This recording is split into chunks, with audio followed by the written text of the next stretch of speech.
This is our brand new shop dog, Red. She's just a puppy, but we think she's about ready to handle coming to the shop with us, at least sometimes. And we thought what could possibly be a more appropriate first build with her than a doghouse for her. She's only 6 months old, but she's already the best good girl of all the good girls, and she deserves it. And guys, we're gonna build this thing like a real house. This whole build is starting out with a big stack of pressure-treated 2x4s. We don't have a specific design in mind yet for exactly what we want the finished doghouse to look like, but we do know the size footprint we want it to have. So Michael's starting by framing out the floor. The first cuts were for the 2 longest 2x4s that are going to be our longest dimension, and then we marked 1 foot intervals on each of those long pieces, which is where each cross support is getting nailed into place. And this is the Milwaukee cordless framing nailer. It's a really heavy tool, but it is cordless, which is kind of nice. So it does make quick and nimble work of things like this. And that is the floor. Ta-da! Now we're going to build the wall sections, and then we will assemble them all outside so that we don't need to carry all that weight all at once.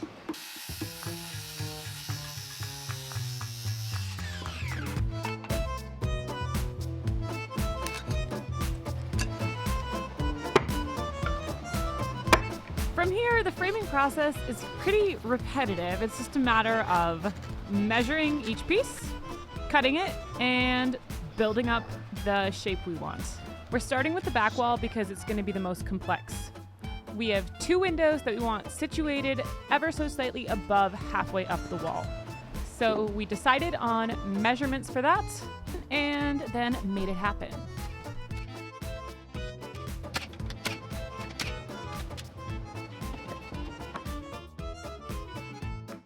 And then we repeated this process until we had 4 sides framed out and ready to be brought outside to where the final doghouse is gonna stand.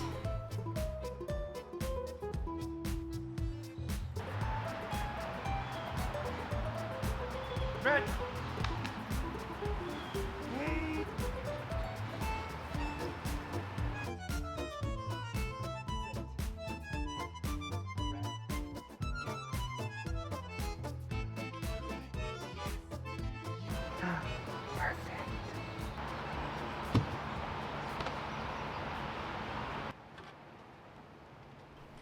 So before we can start building this upwards, we need to make sure that the floor is nice and level. So Michael here is placing a cornerstone. And off that, we can level the rest of the floor. Well, let's see. This one looks like it's like one of the blocks. So we'll start with that. There.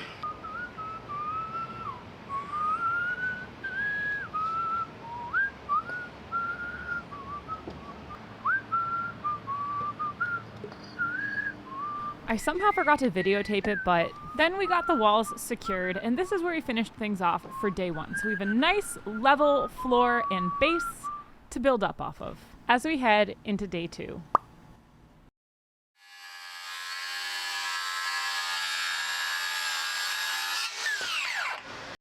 The next order of business is framing out a roof.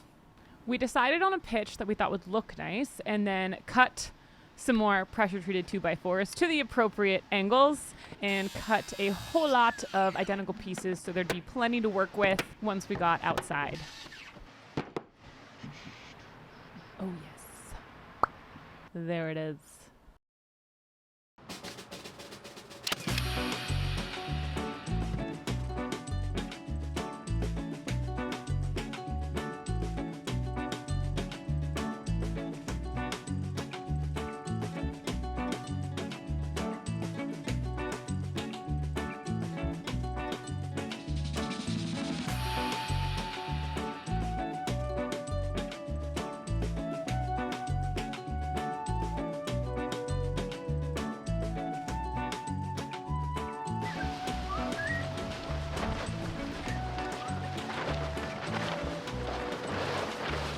Day 2 got cut short by some rain, but it's okay. We had a big tarp, so we threw it over things and then called it a day.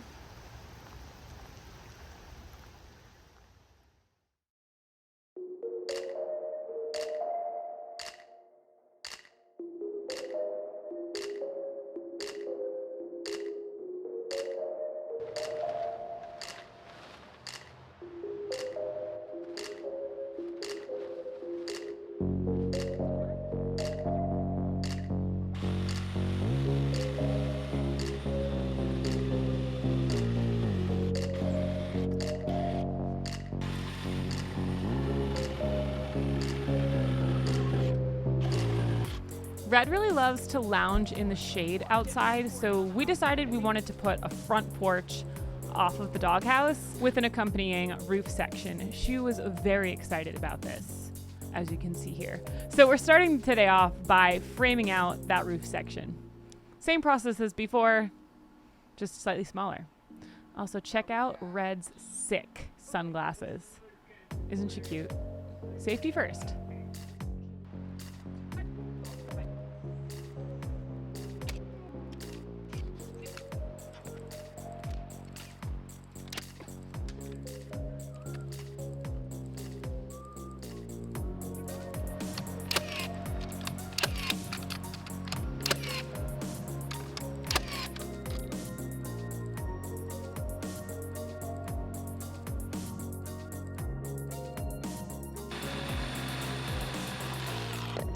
We're leveling every single beam as it gets added to this so that we can start square and stay square as we continue building this upwards and outwards. Last step is getting some firm supports underneath each front beam. And then Michael is trimming off all those extra crazy looking pieces.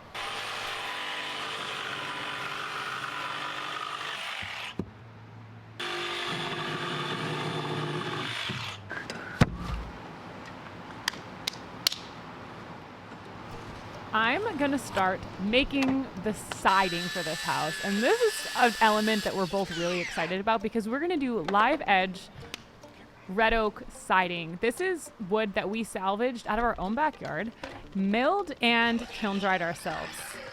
Red's name is Red Oak.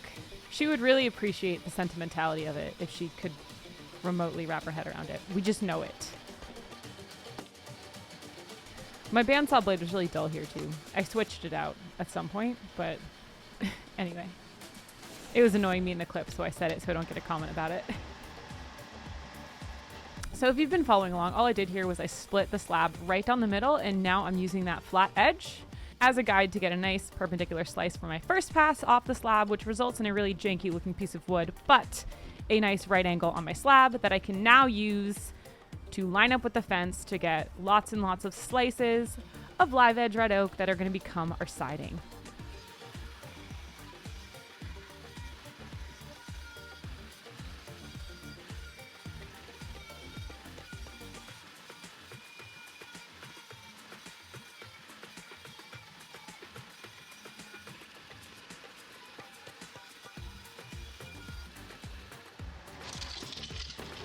We're going to pull the bark off of all this because it's going to fall off in time anyway, but when we thought of the idea of doing a live edge siding like this, we weren't sure if it was going to look sloppy or cool, but seeing it laid out like this, we were starting to get really excited about the finished look. Meanwhile, Michael was still whistling as he got the rest of the dormer framed out, and here's where we're ending things off at the end of day 3. So we have all the siding almost ready to go, and the house is fully framed.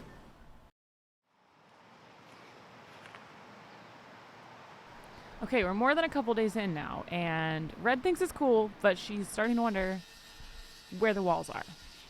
So the main goal for day 4 is getting as much zip board up on the sides of this as possible. We're tracing it in place like so, and then going in with jigsaw circular saw combo to cut each piece.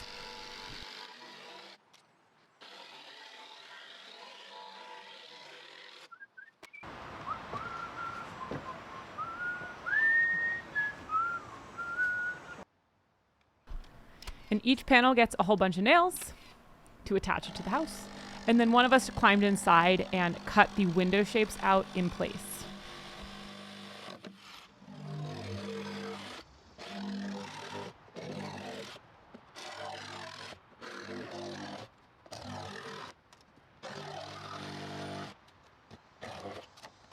We used a really precise method for cutting those squares out.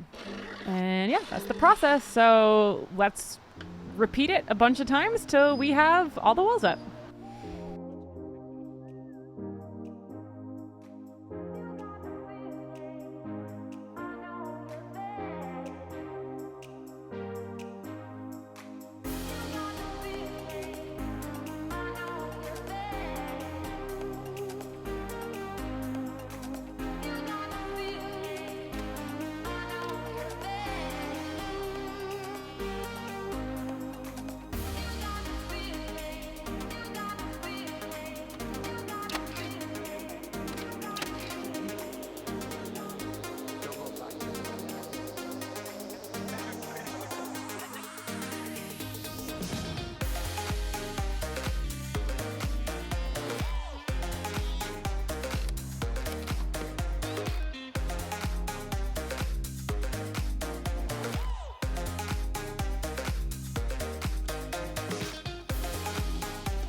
Over the seams, Michael is applying stretch tape, and this stuff is really stretchy and really sticky, and it's going to help make this completely waterproof and therefore last a really long time without the risk of water damage.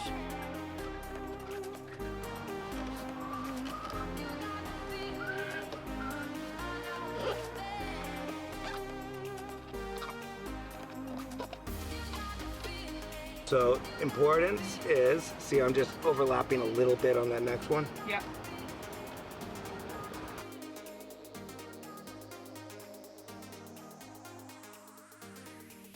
All right, so tomorrow siding goes on, do you think? Probably. We'll start with the roof and then we'll move to the siding. Okay, cool.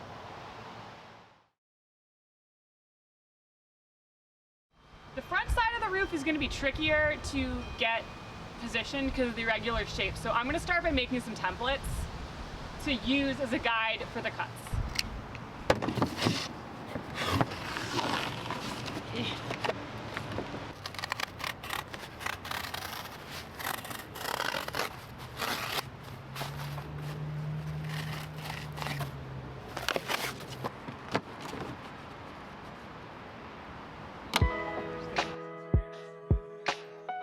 So the eventual goal for today is to start getting siding up, but these last bits of zipboard need to get installed first.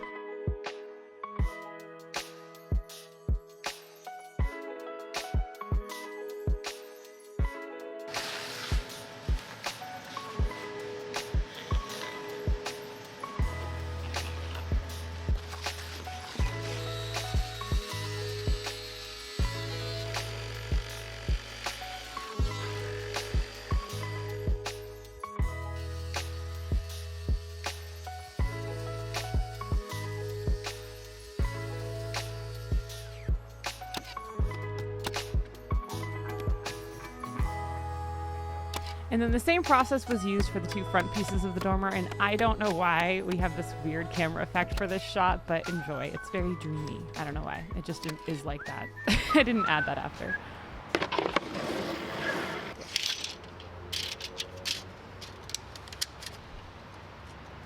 Okay, and then one last step before siding. Michael decided that it would be a better idea to get the porch installed first, so that's what he's tackling right here.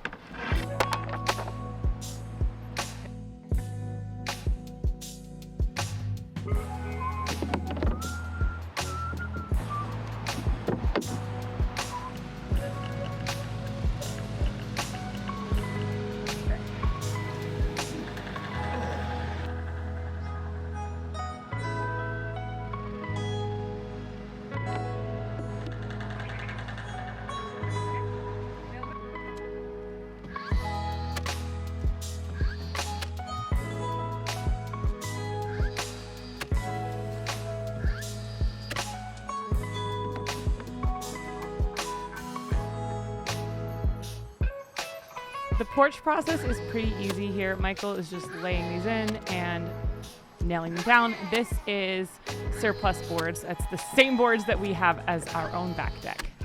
So now Red matches. Matchy matchy. Red, look at it.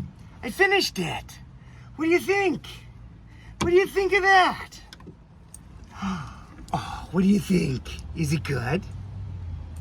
Is it good? Oh, you love it? Oh, that's so nice. Mwah.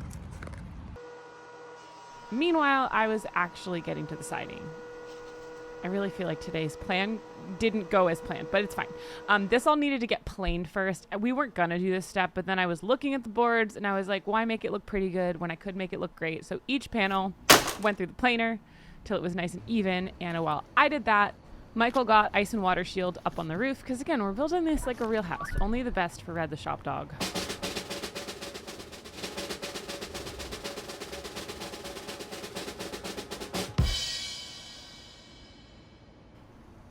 Look at her. She loves it. The ice shield process is just like Michael's doing it here. There's an adhesive backing on it that's getting peeled off, and then Michael's laying the strip down and rolling it with even pressure so that it firmly applies to the zip board that's below it.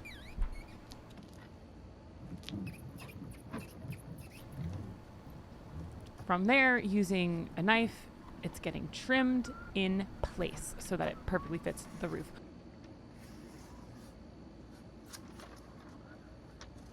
It's also worth mentioning that all of this is being laid down with the idea in mind that water flows down and away from all the seams. So yeah, all the seams are facing downwards and the bottom layers go first and then the very top peak goes last. This day, Michael also stumbled upon some surplus solid red oak hardwood, which is awesome because it's going to match the exterior of the house, more red oak. Yeah, and this is all from an old project, but it looked like it was in great condition. So this is going to be the flooring for Red. Safe to say we did not get the siding up today like we had planned, not even close, but there was a lot of good progress that happened.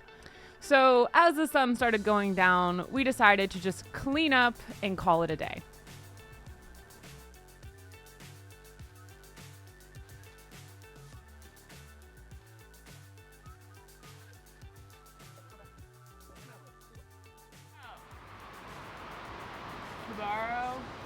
Tomorrow, siding and roof.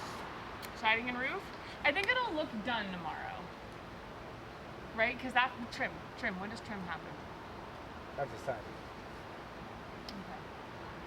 Side, trim, roof. Okay. All right, cool.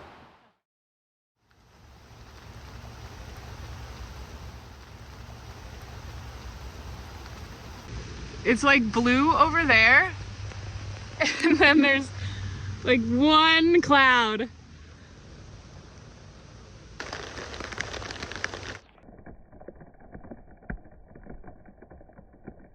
Zero chance of rain today. Look, yeah. The day started and it looked like the rain was gonna pass, but it unfortunately didn't. It was really pouring and pouring and pouring. So in the interest of not entirely losing the day, we kept the tarp on it and figured we could at least install the oak hardwood floors. So this is actually pretty easy to do. Michael's just cutting each piece down to size and then placing it in place, making sure that the tongues and grooves line up. And then you just want to hit this with a mallet or something to make sure that it is flush with the board that's next to it. In this case, Michael is just using a scrap of 2x4 as the mallet, but it does the same thing. It is really small inside the doghouse also, so this is the best angle we could get, but just what you're going for is watching the two seams of floorboard completely smush together and then a nail's going through it once that happens. Also, wear safety glasses. We both forgot in this case, and so in these clips there are no safety glasses, but I just wanted to mention that. I feel like making a regular size house is easier than this because it's bigger to fit into, you know? The last couple pieces were the hardest too because we were needing to squeeze them in and it was hard to get them back in there. Oh, shoot. How is it? Alright, so now you're just gonna do it. Okay, I'm going. It's in. Oh, yeah. Floors. Done. So this was kind of a slow day. It just didn't really go as planned. The weather's been pretty horrible in general this summer, but it's okay. We can make up the lost time on day 7.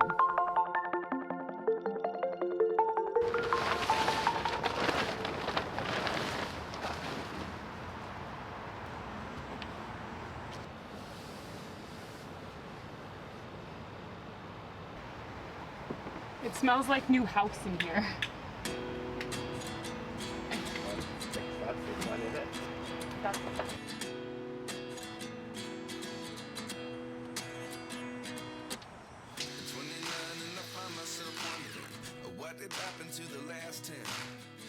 We're getting one row of thin trim board around the very bottom perimeter of this before it's finally time to get the siding up.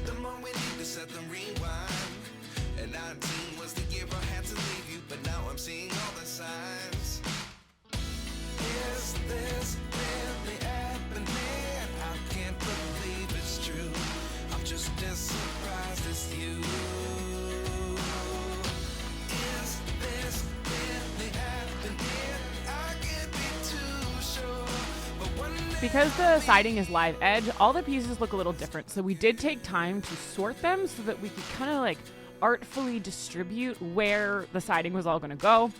And while I did that, Michael got copper flashing down on this, on the very bottom here. So again, with that down and out philosophy, it's just getting folded and secured below what's going to be the very bottom panel of siding.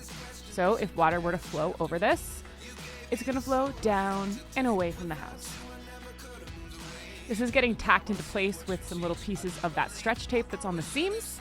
But then what's really going to secure this is that the siding goes directly over it, and then a nail goes through the siding and the flashing to tightly hold it.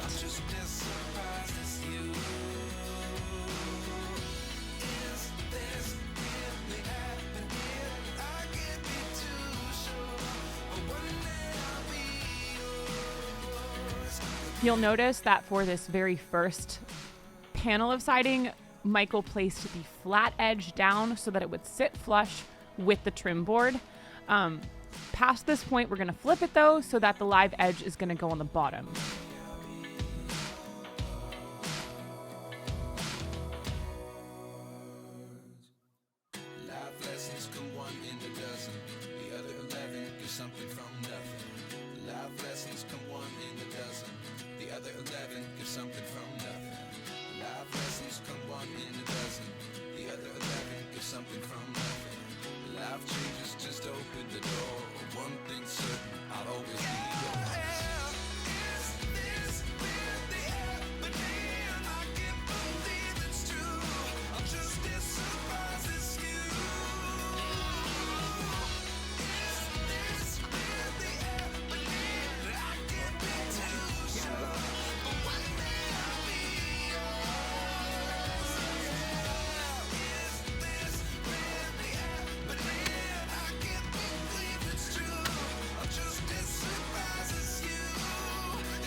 See ya tomorrow.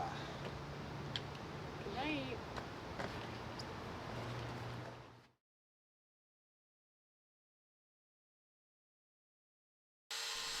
More cutting. To start day 8 off, we finished getting the rest of that siding up, and then it was time to focus on trim board. We're gonna go one piece at a time, cutting the trim board to fit, and then sketching on top of the siding where it's gonna go, and then going in with the multi-tool with the saw blade attachment on it to cut a pocket for that trim board to sit in. We weren't really sure what to expect from the live edge siding concept. We thought it might look really cool. We also thought it might just look kind of crazy and sloppy. We actually really like it, but that being said, the trim board we thought went a long way to neatening up the overall appearance. Doing the trim board is a bit of a tedious process because it's, like I said, just a matter of cutting each piece to fit the spot it's going into and making sure it's going to line up nicely with the pieces next to it.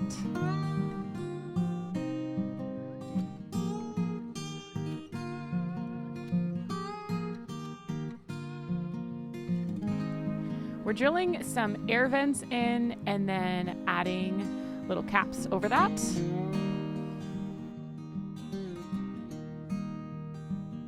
And these just pop into place. This is going to help with the air circulation, and we actually might add an AC into this for Red for the warmer months, but we're not going to do that yet. What do you think, Red? Is it coming together just the way you envisioned it? And then the last bits of trim to go in were two things. First was a thinner band for the top pitch of the roof. We thought that the dimension would look a bit nicer and add a little bit of visual interest. And then secondly, Michael is cutting window ledges out of wider sections of trim board and popping those into place. It's supposed to be effortless. I gotta trim it down a little. I know it's always how you're getting window.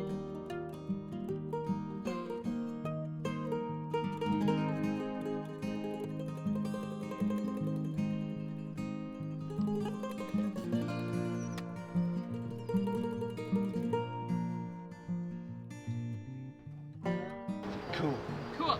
Yeah. Wore your bow tie Sure. to come check out your job site? Because you're the boss. Dance, dance, dance.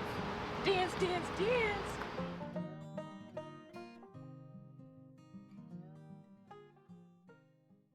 I'm pretty sure at this point there was another one of those random bouts of like 24 hours of absolute downpour rain. But somewhere in there, Michael managed to fit in a quick stint of finishing up the trim work. So this is the interior of the windows. And here's some clips of exactly how he went about doing that. And I think I said it, we'd finish the trim. I don't know if I lied or not. But anyway, I guess there's one more detail of trim. And this is it.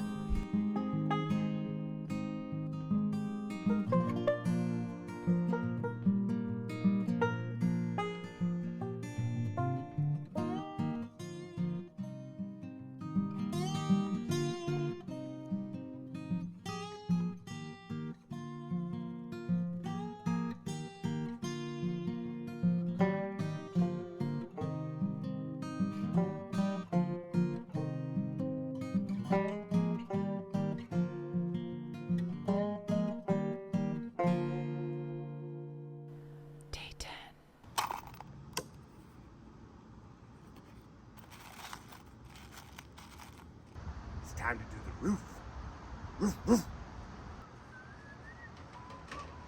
First, Michael's getting drip edge on there, and this is metal flashing that is going to control the flow of water down and away off the roof, kind of similar to the copper flashing that we already did. And this is going on the very bottom, but also up along the sides, as you're going to see here in a second.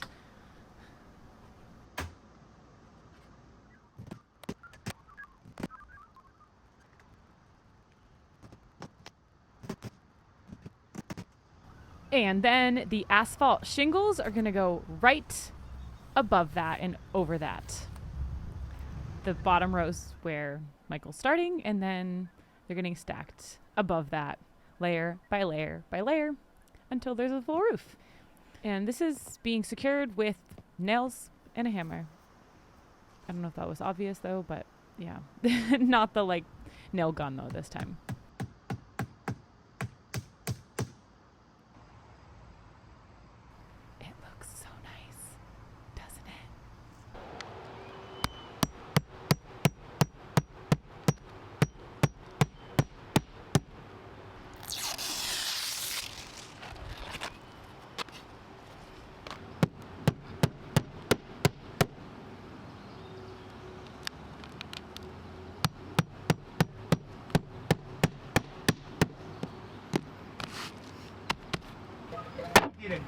While Michael was handling the roof, I got to finishing the floors. Off camera, these were sanded up to a 220 grit, and then I removed the excess sawdust and residue on them.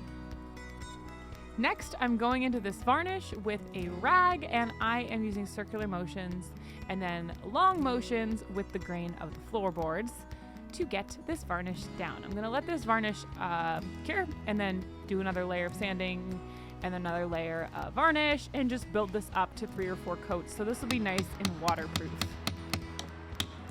Then I shifted my focus outside to get the siding ready to take a varnish finish as well. So where the little nail gun went in, sometimes the nails sit slightly above the surface of the siding. So I'm starting by going in with a little punch and hammering those nails in so that they sit flush or just slightly below the siding.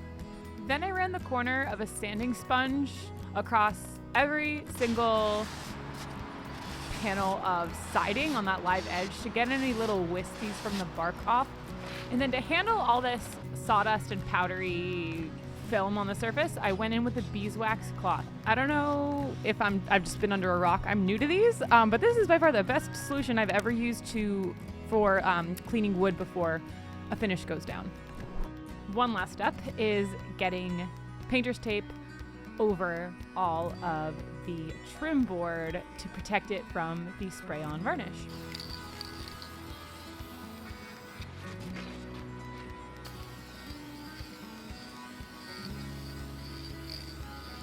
And just like on the interior, this is going to end up getting 3 or 4 coats of varnish. We want this to be nice and weatherproof. And here it is. It is so close to being done. Tomorrow's basically just going to be finishing touches and seeing what Red thinks.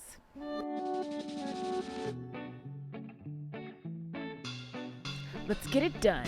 Also, isn't it funny how this perfectly matches the dog? That was not intentional, but a very welcome surprise as we finished the house off.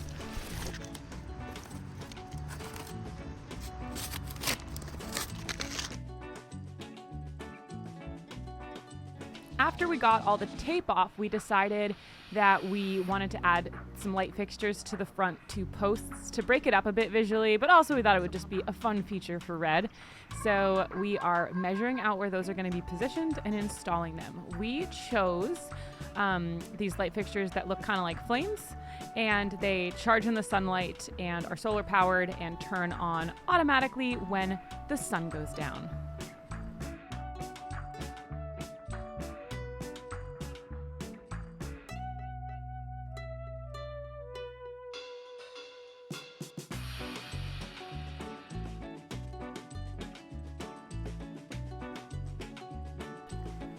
As a finishing touch, I hit up a local farm stand and picked out some pumpkins and some dog-friendly greenery because I wanted to make sure that Red had an autumnal display to enjoy when she sat on her front porch. And then Michael got a weatherproof oriental rug for her. She is young, but she really enjoys the finer things in life.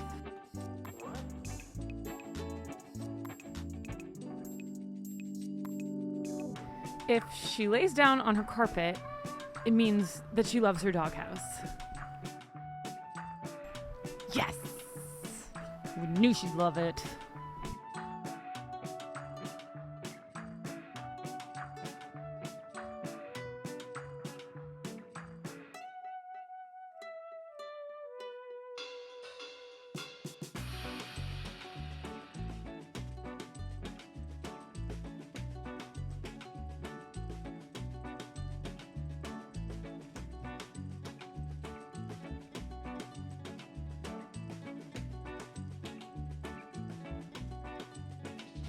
And then we gave her snacks and blew her bubbles to celebrate that we finished her house.